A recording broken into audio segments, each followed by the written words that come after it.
Mohon penjelasan kepada Pak PJ.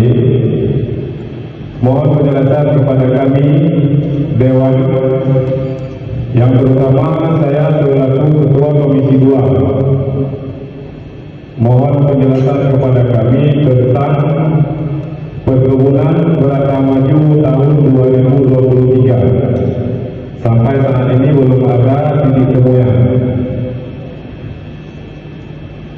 Di tahun 2023, PT Bratama Maju dikontrak oleh Darwin Net. Dia telah berjanji akan menstop PAD sebanyak 1 miliar di tahun 2023 pada Desember. Tapi sampai saat ini belum ada titik temu dan belum ada pemasukan untuk kas daerah. Mohon penjelasan kepada Pak PJ. Sekian, terima kasih. Assalamualaikum warahmatullahi wabarakatuh.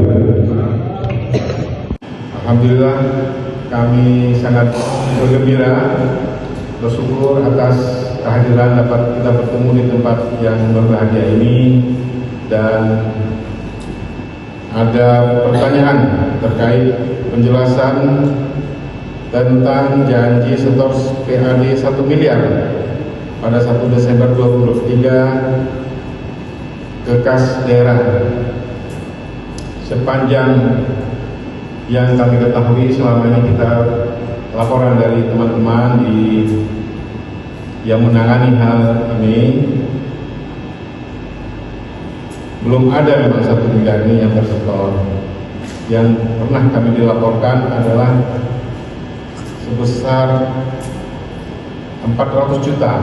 Apakah ini di 2022 apa di 2023? Tetapi terima kasih Pak Ketua Komisi 2. Ini nanti akan kami tanyakan langsung kepada bagian ekonomi ataupun kepada dinas teknis terkait. Ya, saya kira ini penting sekali kita kejar dalam kondisi keuangan daerah kita yang masih sangat labil. Ya. Terima kasih, ini informasi yang sangat penting saudara saya, Pak Ketua ya. Dan izin, mohon maaf kami tidak dapat memberikan kepastiannya pada saat ini. Izinkan kami untuk nanti kami akan teruskan, dan kami insya Allah akan kirimkan jawabannya baik melalui WA atau melalui Pak Ketua. Mungkin demikian Pak Ketua. Terima kasih. Assalamualaikum warahmatullahi wabarakatuh.